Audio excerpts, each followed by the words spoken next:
In the year 1558, a new queen came to the English throne. A young woman who refused to be dominated by male power. We do not need your master's embrace, sir. Awkward. Against all the odds, she would become one of the world's most iconic monarchs. Elizabeth I, the Virgin Queen. Her defeat of a seemingly invincible Spanish invasion fleet transformed her into a ruthless warrior. I have the heart and stomach of a king. And of a king of England, too. The defeat of the Spanish Armada is often talked about as the crowning achievement of Elizabeth I's golden age and a defining moment in English history. But was Elizabeth's victory more cunning propaganda coup than military triumph? This is fake news, isn't it? You know, you'd think people would see through it, but people believe what they want to believe. So what's the inside story that Elizabeth tried to keep secret? More than half of the men who'd fought were killed not by the Spanish, but by disease and starvation. And how has the myth of Elizabeth I inspired Britain's national identity for generations? This is about showing the continuous link between a sort of golden age of British monarchy of Elizabeth I and Queen Victoria. And when Thatcher put herself up onto a tank, she was doing exactly what Elizabeth I had done. I myself will take up arms. I myself will be your general.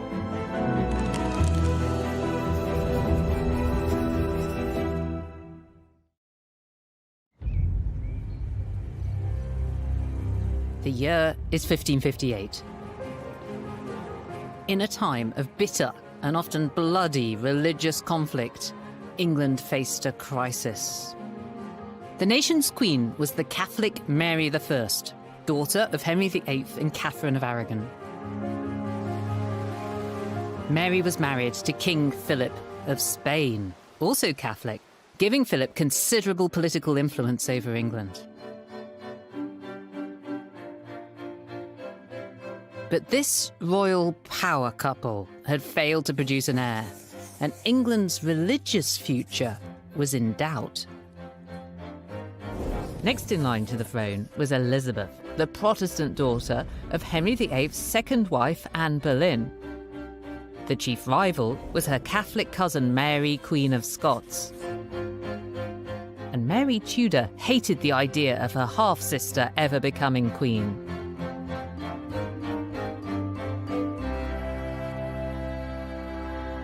One of the ambassadors to court recorded that Mary's opinion of Elizabeth was that she was illegitimate, the daughter of a strumpet. Mary wasn't a fan. She doubted her half-sister's loyalty to herself as queen and also to the Catholic faith. Mary thought that Elizabeth was involved in all sorts of plots against her. She even had her locked up for a while in the Tower of London. But Mary's Spanish husband, Philip, he had a different opinion. The truth is, Philip was on Elizabeth's side.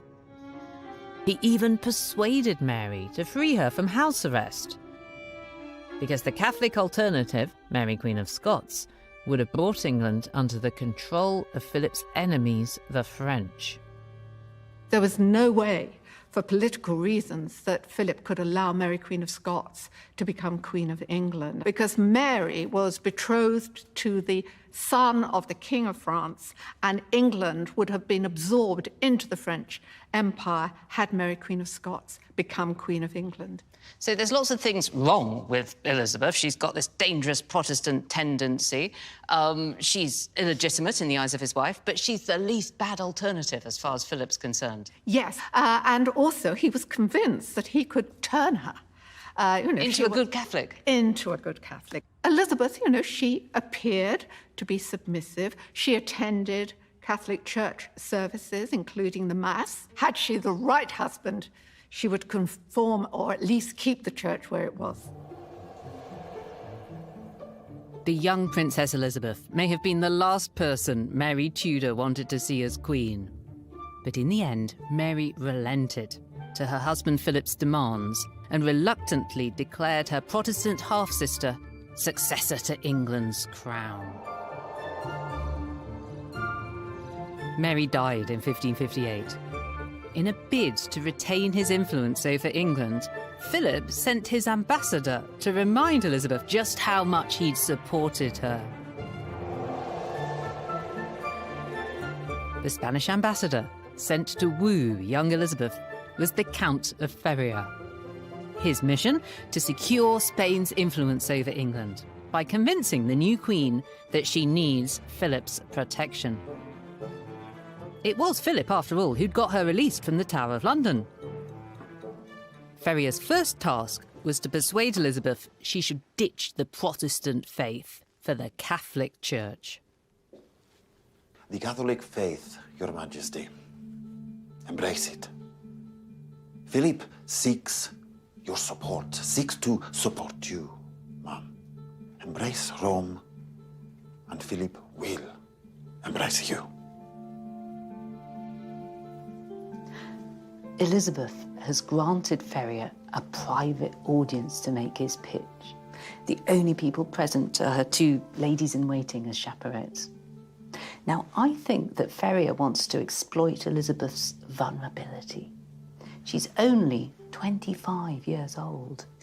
She's in a new position. She might well be feeling in need of powerful friends. But I also think that Feria has underestimated our Liz. We do not need your master's embrace, sir. We are grateful to Philip for his hand in our release, but the King of Spain does not make me a queen, nor does Rome. My people do. Awkward. Philip will soon raise the stakes by offering Elizabeth his hand in marriage, but she decides to keep him in the friend zone. A few months later, Elizabeth hears that Philip has gone and got married to a French princess instead, and she makes a joke that's classic Queen Elizabeth I. She said, if he couldn't even wait a couple of months to see if he got the right answer from me, he can't have loved me all that much anyway. With Elizabeth as queen, England became a Protestant country. But initially, she remained on friendly terms with Catholic Spain. Fast forward nearly 30 years, though, and that relationship had deteriorated. So badly that Philip would amass an invasion force against England, a mighty fleet that would become known as the Spanish Armada. Legend has it that when it came to the Armada, Catholic Spain started it. They were the aggressors, invading England just because it was Protestant. But that's way too simplistic. It was going to take more than religion to drive Philip into war. By the 1550s, Elizabeth had never married. To marry meant declaring her husband King of England. That would see Elizabeth lose her power, and she was determined to hang on to it. But while the Queen refused to be dominated by a man, she certainly made use of one to further England's interests. Elizabeth sent the infamous buccaneer and sea dog Francis Drake on a series of daring expeditions that ultimately antagonized the Spanish.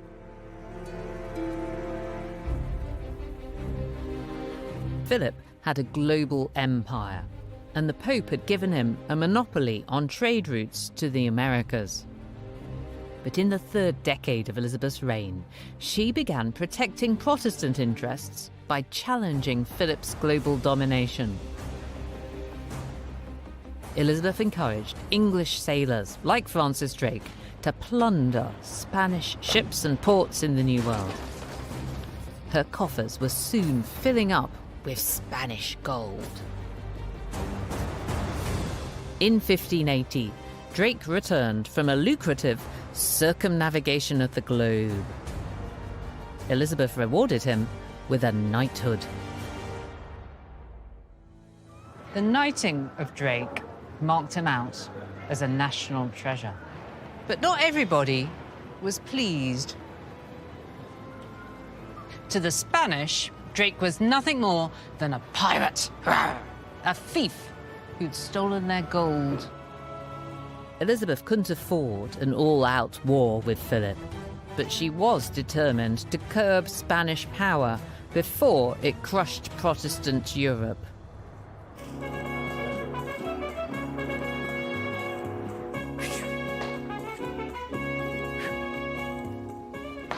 England wasn't just damaging Spain's interests in the New World, it was also goading Spain on its own doorstep in Europe. In Philip's territory in the Netherlands, the Protestant population was rebelling. Elizabeth sent an army of over 6,000 troops to help the Protestant revolt. Elizabeth knew that this was a dangerous move, so she set about taking control of the story. The Queen circulated a pamphlet across Europe justifying her actions. She claimed she wasn't attacking her brother and ally, Philip. She was just defending her neighbours.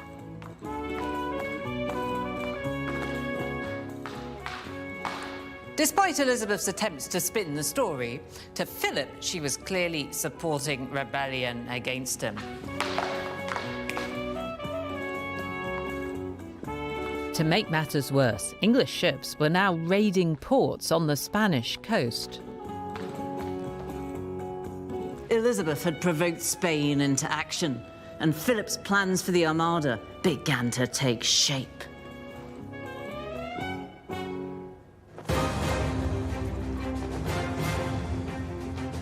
Philip would now unleash Spain's imperial power. To stop Elizabeth's games, he would have to invade England and depose her. After 2 years of planning, the Spanish Armada finally set sail in May 1588.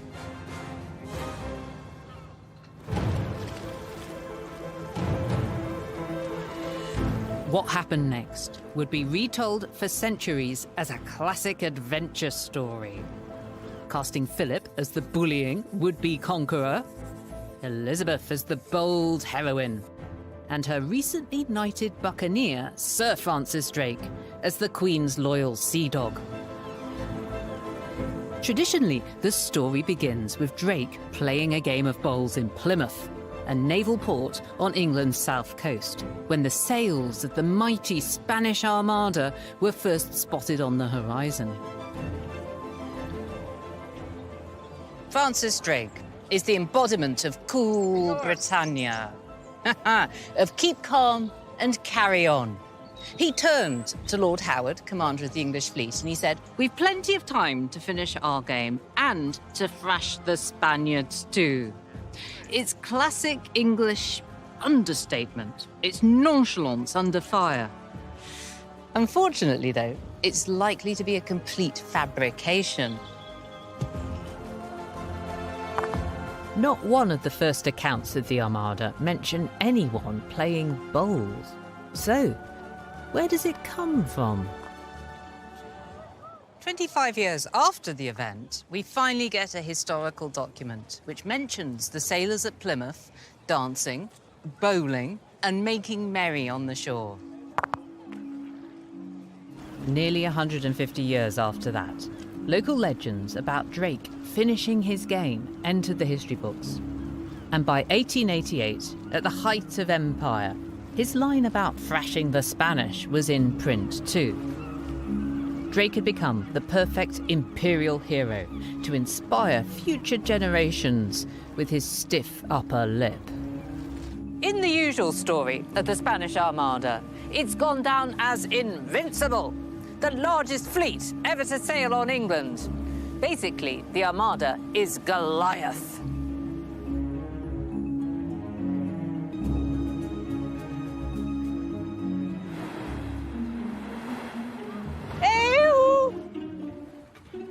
Meanwhile, England is the plucky little underdog, fighting a cruel giant, determined to make the streets of London run with blood.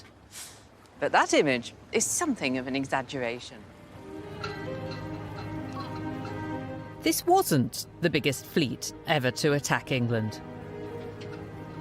Bigger invasion fleets had been sent by the Normans in 1066 and by the French in 1545. The Spanish fleet had around 130 ships. The Queen's Navy was only 34 ships strong, but a host of private ships were commandeered to create a force which outnumbered the Spanish. And before they even left home, the Spanish Navy was in trouble.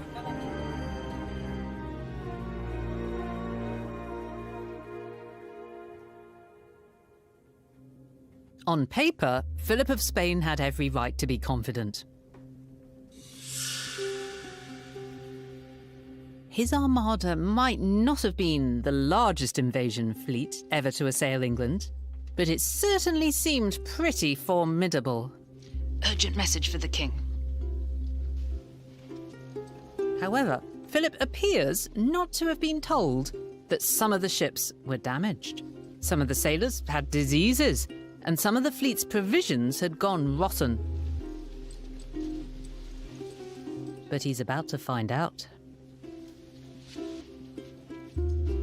The letter is from the commander of the King's Armada, the Duke of Medina Sidonia. And the Duke is writing with bad news. The fleet has only got as far as the northern coast of Spain. And on top of that, the Duke says, the sailors have been completely useless. Philip is going to write back saying, pull yourself together, man, and get on with it. In the meantime, all King Philip can do is pray.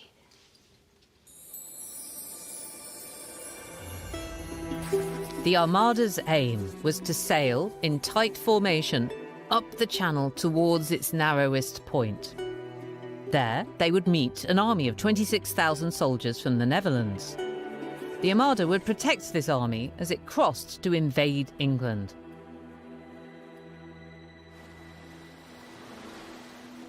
As the Spanish made their way along the channel, they were hounded by the English navy. But the first two major casualties to the Armada were self-inflicted. A crash within the Spanish fleet allowed Francis Drake to capture one of the damaged ships, the Rosario. But this disease-ridden, accident-prone Armada would soon be spun into the Goliath of history. Because the fighting was all happening out at sea, communication was a real problem. And this led to rumour and speculation, and sometimes even outright lies. The capture of the Rosario gave the popular press the most wonderful story to exploit. During Elizabeth's reign, poets and playwrights had become powerful agents of pro-English propaganda. But one art form sent a message to the masses in the streets and taverns more effectively than any other: the ballad. Both cost and pains, but little land, be not dismayed at all. The Lord, no doubt, is on our side, which none will work therefore. Political songs were big sellers in this period. These Armada ballads are sort of political news and political commentary as well. In this case, the words are by a man called Thomas Deloney, who was probably the greatest songwriter of his age. He's like Elton John, Lennon, McCartney. He knew how to kind of lay down a hit like nobody else. Within a few days of the capture of the Rosario, Thomas Deloney had written a ballad about it. With mighty power they come unto our coast, to overrun our country quite they make their brags and boast. It seems like it's about current affairs, but if you actually look at the words, this is fake news, isn't it? It's not just news, it's fake news. Yes, definitely. But it is based on these actual events that happened, which are then sort of blown out of proportion. The emphasis is very much on the the might of the Spanish, the idea that you know, that actually there's this huge force with massive ships, you know, massively armed, and plucky little England somehow survived. And to deflower our virgins in our sight, and in the cradle cruelly the tender babe to smite. There's something about the language of it. We've got virgins being deflowered and babies being smited. That's very sort of tabloid, isn't it? Definitely. I mean, it is a time of national panic. So to be told constantly God is on your side, that you've had this miraculous escape, which just proves that whatever happens to you, you'll be okay, is reassuring.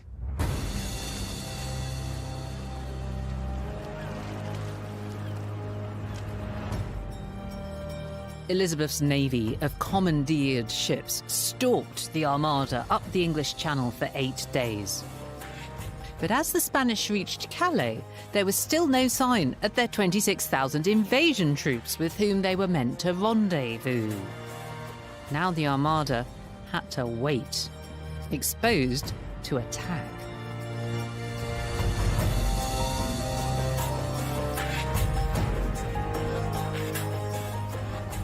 It's at this point in the story that Elizabeth's big moment comes. And normally, she's dressed to impress for it, perhaps in a white velvet gown, maybe with feathers in her hair, or even wearing armour. The Queen visits her army here at Tilbury on the banks of the Thames, where they're assembled to protect Essex from invasion.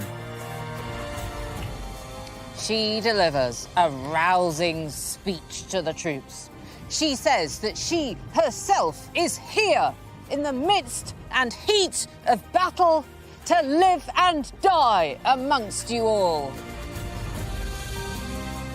I know I have the body but of a weak and feeble woman, but I have the heart and stomach of a king, and of a king of England too.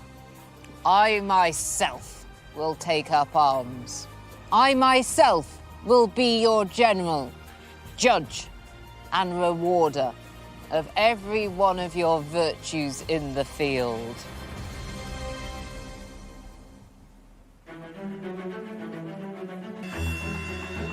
In the traditional version of the story, the Queen's speech launches the attack.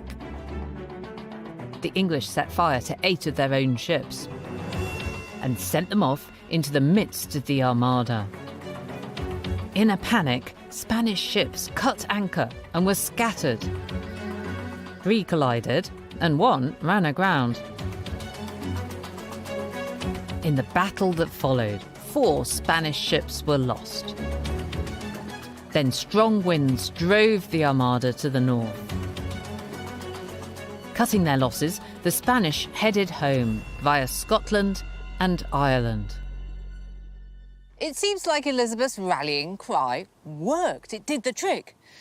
But in fact, the story of her most famous speech is riddled with holes, and the biggest fib of all lies in the timing.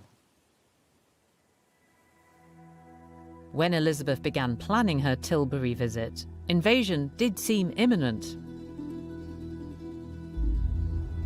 But by the time she actually made the speech, the battle was over. This extravaganza at Tilbury happened a whole 11 days after the fire ships. And by this point, the Spanish Armada, well, it had floated off. It was somewhere off the coast of Scotland. Not only were the men not going to get to do any fighting, very soon they were going to get sent home. And that was because the Queen couldn't afford to go on paying their wages. But that didn't fit with the image of Elizabeth that was already emerging, even as the Armada sailed home. A poet called James Usk, who claimed to have been at Tilbury, wrote an epic verse called Elizabeth Triumphans in November 1588. It mythologized Elizabeth as a warrior queen, and it placed Tilbury before the battle for dramatic effect. But Usk doesn't mention the most famous line in her speech. The reference to the heart and stomach of a king doesn't appear until 35 years after the event. It was first introduced by a Protestant chaplain who'd also been at Tilbury and who was keen to glorify the now long dead Elizabeth. Historians still argue over the speech's authenticity.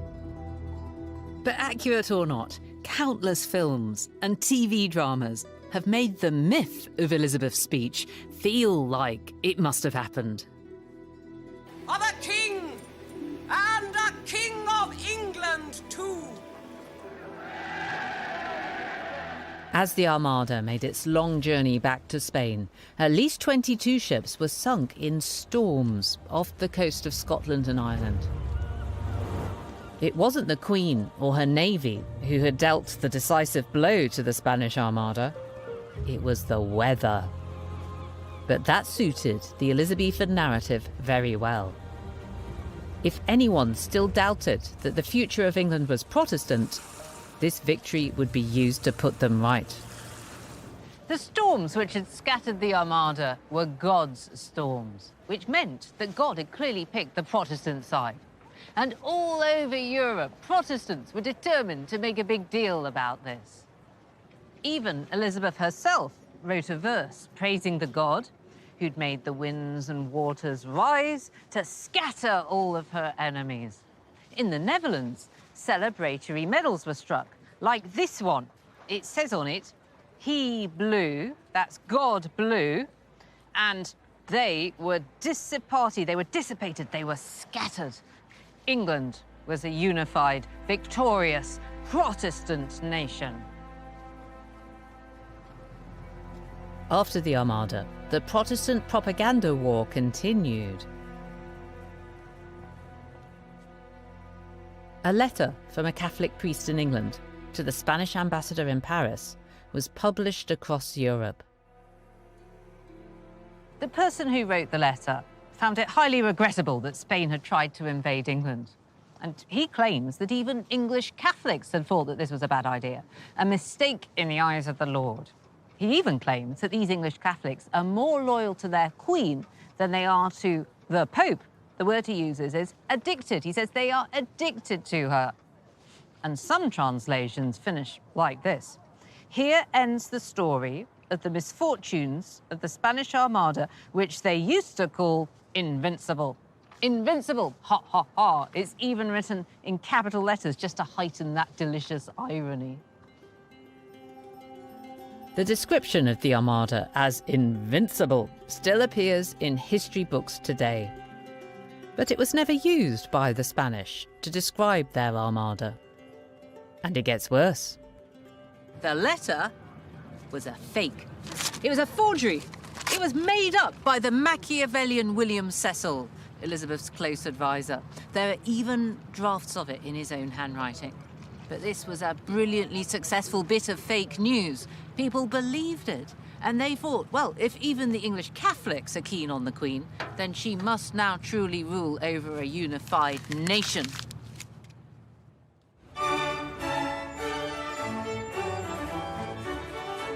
In November 1588, Queen Elizabeth I held a procession through London. This was her victory parade. The Queen made her way through the city to St. Paul's to give thanks. God and his chosen special monarch together had saved the day. They were the hero and the heroine at the heart of this narrative. But in reality, though, things weren't quite so heroic. Elizabeth's promise at Tilbury to reward her soldiers proved to be empty rhetoric. The war had drained Elizabeth's coffers. The sailors who fought for England were hit by disease and were still fighting for their wages. The Crown threatened prison for those slanderously suggesting that they hadn't been paid. William Cecil now rubbed salt into the wound. He said, well, if the soldiers die of illness, then at least the Crown won't have to pay them. By the end of 1588, more than half of the men who'd fought in the Armada campaign were dead, and they were killed not by the Spanish, but by disease and starvation. The reality of post-Armada England was economic crisis and an increasingly unpopular queen. It was time for a royal makeover. Elizabeth is now in her 50s, unmarried, and too old to produce the all-important heir to the throne. Her lustrous red locks have gone. Her face is pockmarked. More than ever, Elizabeth must conceal her frailties. Elizabeth has to manufacture an image of eternal youth.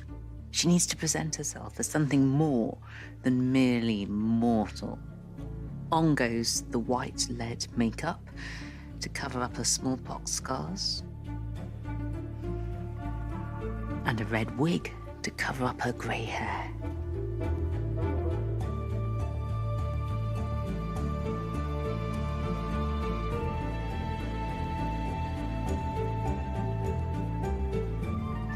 This is Elizabeth I as the Virgin Queen. She's married, but only to her country. And this isn't just an image for her courtiers. Everyone in England will see this. It's like a Tudor profile pic. And the handle is Gloriana.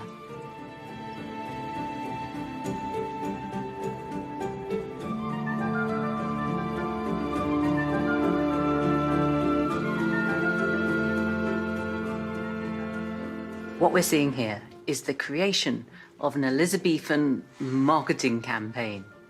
Elizabeth had lots of different portraits of herself commissioned, and they were sent out across England, across Europe, and all of them were loaded with propaganda messages. They said that Queen Elizabeth I is pure, that she's powerful, that she's going to make England great again.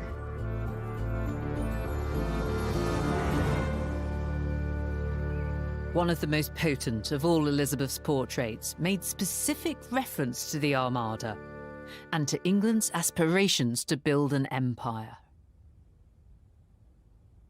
This portrait is absolutely overflowing with symbolism. And indeed, the pearls are probably the most prominent symbol in this picture. It seems to be this sort of endless abundance of them.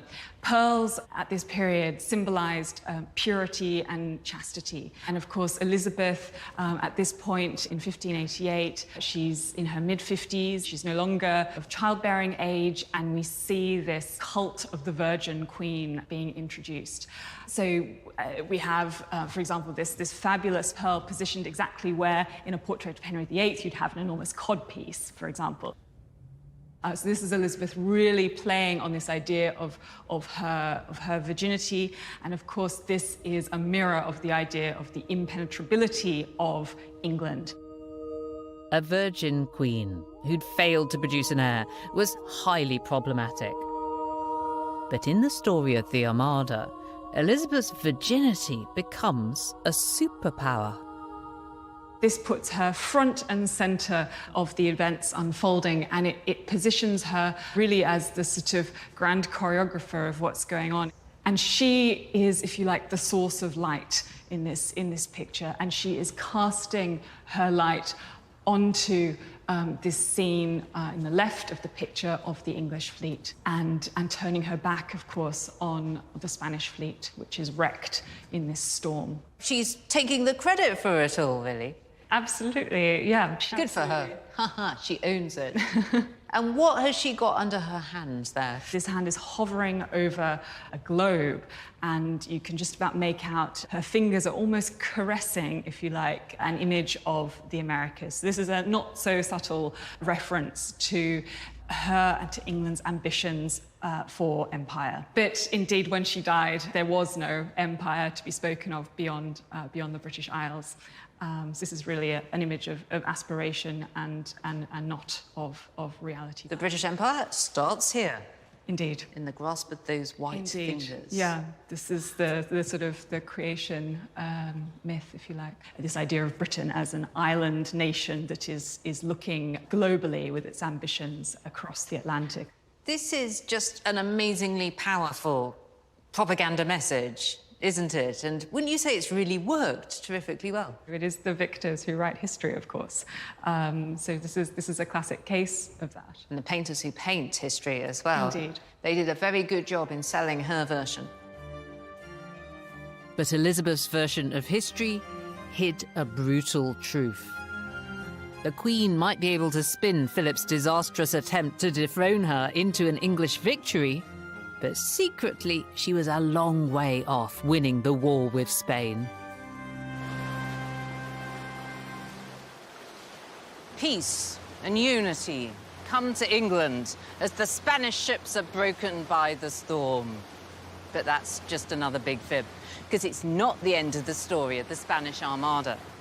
By the end of 1588, Elizabethan England was planning a counter-armada. The war with Spain was unfinished business. Around half of Philip's ships had made it home and were now being repaired. So in 1589, Sir Francis Drake led an attack on Spain. His orders were to destroy what was left of Spain's fleet, invade Spanish-owned Portugal, and put a Portuguese king on the throne. But the expedition failed. England's counter-armada was a disaster. Today, English people have forgotten the story of the counter-armada. Was it well known at the time, in the 16th century? Cuando se produce la catástrofe de la contraarmada, fue muy conocido en Inglaterra. La catástrofe fue horrible. Más de 20.000 hombres, más de las 4/5 partes de los hombres que participaron en la expedición perdieron la vida. Claro que fue conocido en la Inglaterra de ese momento. Sin embargo, ya ese verano de 1589, panfletos exculpatorios, propagandísticos, para ocultar la catástrofe ante los ojos de la opinión pública inglesa y de la opinión pública europea. The pamphlets downplayed the failure and denounced negative accounts of the expedition as malicious slander. Hay que saber que Inglaterra e Isabel I supieron manejar muy bien la propaganda, mucho mejor que Felipe II. Our propaganda was better, yes? Yeah, of course. Yeah. En aquella época, España era un imperio universal. El imperio inglés aún no había nacido. Que no se puede decir que Inglaterra ganó la guerra. No se puede decir que Inglaterra hundió a la Armada Española. Estos son mitos creados para la forja de una identidad nacional, de un orgullo nacional. So we English people, we like to think that England beat Spain. We won, but it's not that simple, is it? No. De hecho, la Armada Española volvió a España y fue reparada. La contraarmada inglesa el año siguiente sufrió una catástrofe que duplica la de la Armada Española del año anterior. Y sobre eso se ha construido un relato nacionalista, mítico, inglés, totalmente intocable, sagrado. La contraarmada sería un estorbo para ese relato. La contraarmada ha desaparecido de los libros de historia ingleses por ese motivo. But as the war with Spain dragged on, no amount of propaganda could hide the mounting cost of the conflict, and Elizabeth's popularity began to fade. Yet a cult of reverence had built up around her. One ambassador remarked that in old age she was graceful and kept her dignity, and she remained charismatic enough to deliver a rousing speech when needed. In the end, Elizabeth was queen for an extraordinary 44 years. At that time, the third longest reigning monarch England had ever known.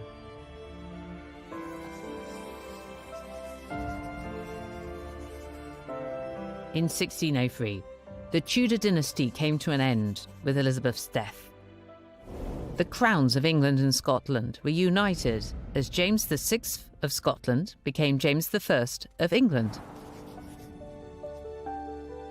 But with Elizabeth's death, the cult of the warrior queen began to exert an even greater influence over national identity. And a new generation looked to her and to the events of her reign to weave a powerful myth about the origins of Britain's imperial might. The heroic queen strand of the Armada tale continued to dominate in the 17th century, but now it wasn't just Elizabeth being mythologized. With all this talk about a Protestant wind and a royal victory, the contribution that the Navy made to the defeat of the Spanish Armada seemed to be taking second place. But the commander of the fleet, Lord Howard of Effingham, he saw things differently. In 1592, Lord Howard commissioned one of Europe's greatest weavers to create 10 tapestries for his London home. Based on his own account of the campaign, they cost over £1,500, the equivalent of 87 years' wages for the average English worker at the time. These tapestries told the naval story of the Armada on a gigantic scale. They were 4 meters tall. Some of them were 9 meters wide. They must have looked absolutely massive in Howard's house, but they were going to make an even bigger impact than that. In 1616, Howard sold his tapestries to King James. And they were hung at the heart of political power, in the House of Lords.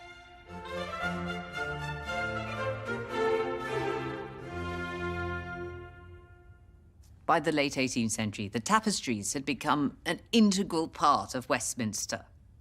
Not only were they a reminder of the great historical event, they were also being used as propaganda in their own right.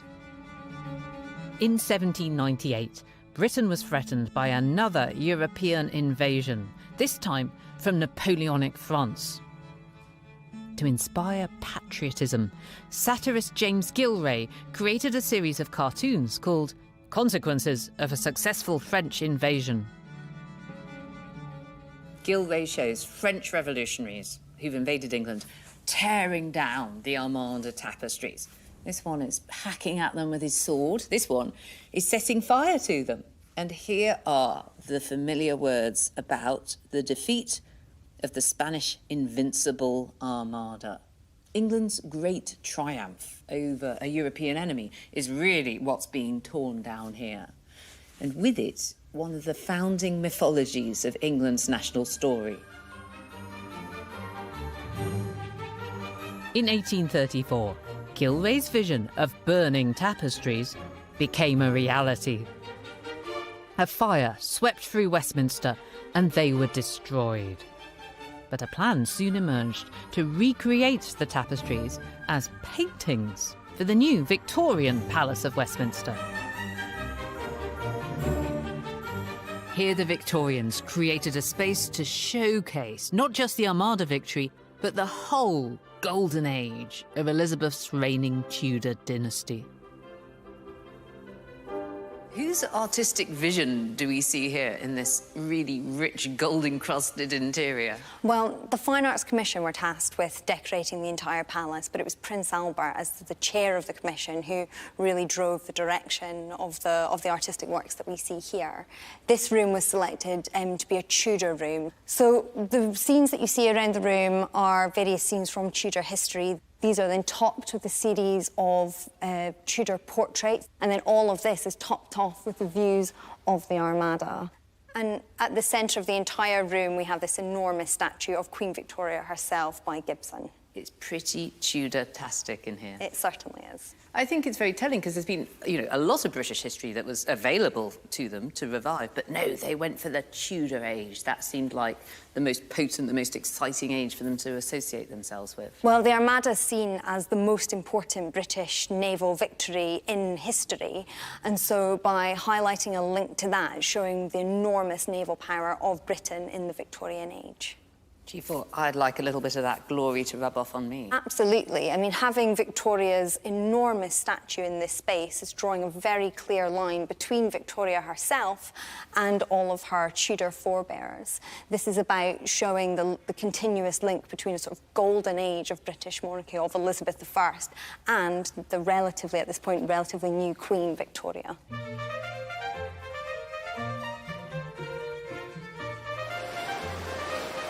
For the Victorians, the golden age of Elizabeth's reign and her Armada victory signalled the start of the British Empire. In the 19th century, Britannia ruled the waves, and heroic tales about the Armada seemed to offer a connection to England's past. The story of British sea power began with Drake's Game of Bowls and led to this massive empire. The Victorians pushed the naval triumph back into the national consciousness. Monuments and art celebrated Sir Francis Drake. And Elizabethan sea dogs became the heroes of popular fiction. As the empire flourished, the Armada victory became a tale of British naval power and courage. And Elizabeth I? To the Victorians, she was the iconic mother figure of an English golden age who oversaw the origin story of empire and national identity. And that version of the story survived, even as the British Empire eventually crumbled. Nearly 400 years after the defeat of the Armada, another female leader would be inspired by Elizabeth the Warrior Queen. I know that one or two men are prejudiced, but after all, their prejudice is really so ridiculous.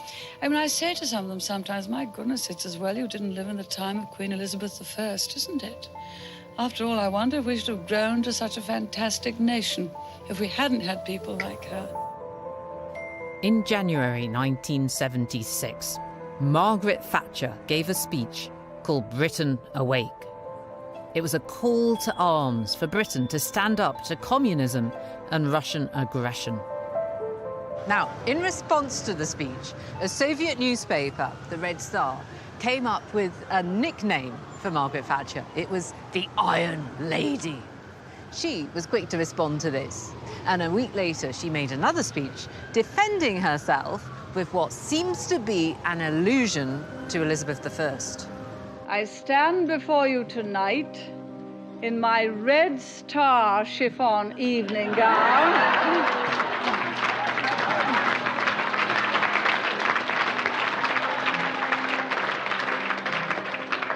My face softly made up and my fair hair gently waved. The Iron Lady of the Western world. She too had a feminine exterior, hiding the heart and stomach of a king. They're welcome to call me what they like if they believe that we should ignore the build-up of Russian military strength. The Iron Lady moniker would stick, and so too would the image of Thatcher as warrior leader at the centre of the action amongst her troops. Jenny, how does it seem to you that Margaret Thatcher used the idea of Elizabeth I in her self-presentation? Elizabeth I was a phenomenal person for putting herself forward, knowing how to dress, knowing how to behave, knowing how to speak, knowing how to be feminine and warlike. And when Thatcher put herself up onto a tank, she was doing exactly what Elizabeth I had done at Tilbury. Whenever I drive past Tilbury, a little thrill goes through me. And has done since I was a teenager, and I learned about Elizabeth I on her white charger, delivering that amazing speech that, you know, she had the body of a weak and feeble woman, but the heart and stomach of a king. And I remember thinking as a teenager, wow, that is amazing. And then when I looked at Thatcher, I thought, she has exactly that same sense of femininity and having to play on her femininity to quite a degree.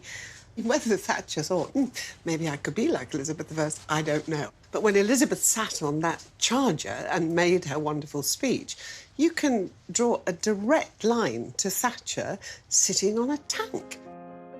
Elizabeth's Tilbury visit has become a touchstone of history, but it's a touchstone built on shaky foundations. Now, the Tilbury speech that everybody loves. Does it not matter to you that it didn't really quite happen in the way that we like to think that it did? I know it's questionable, but I will not question it. That image of a woman being powerful and taking control and being proud of her power and knowing how to express it is a myth that... I don't believe it's a myth. I think it's true. So even if it's a myth, it's a good myth for us to have around? It's a very good myth. Yeah. Take that, history. Quite. Margaret Thatcher understood the power of the Armada legend. And even after she left office, she continued to use Elizabethan history for her own purposes. In 1998, the Chilean dictator General Pinochet was held under house arrest in England. Spain wanted to extradite him to face trial for human rights crimes. Margaret Thatcher took on the Spanish and campaigned for his release. When Pinochet was declared unfit to stand trial and sent home, his plane was stopped on the runway to take delivery of a gift from Margaret Thatcher. It was a plate commemorating the defeat of the Spanish Armada. It came with a personal note from Thatcher. "With your return to Chile," she wrote, "Spain's attempt at judicial colonialism has been decisively and, I trust, permanently rebuffed." Now, we don't know what Pinochet made of his plate, but we do know that the Spanish weren't impressed by all this. Their foreign minister said that Thatcher needed her head examining. And so the story of the Spanish Armada has a powerful legacy. But would the myth be so enduring if it weren't for the inspiring warrior queen at its heart? Surely it's Elizabeth's story that makes it feel special. It's been used to convince us that our little island can take on superpowers, that we come from a line of cool-headed and inspirational leaders, that small as we are, we can still play a mighty role on the world stage. Even in a secular age, it seems like English people, British people, feel special, marked out for greatness. And whether it's true or not, the drama of that defeat of the Armada gives us the confidence to believe in ourselves. Who knows where that potent mix of fact and fantasy and fibs may take us next.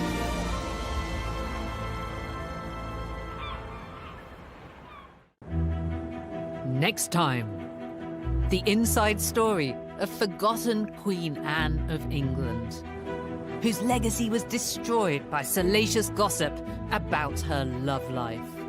Besides the church, she dearly loved a dirty chambermaid. But was she really the secret mother figure of a global power, the nation that became Great Britain? She was exactly the queen that England, and then later Great Britain, needed.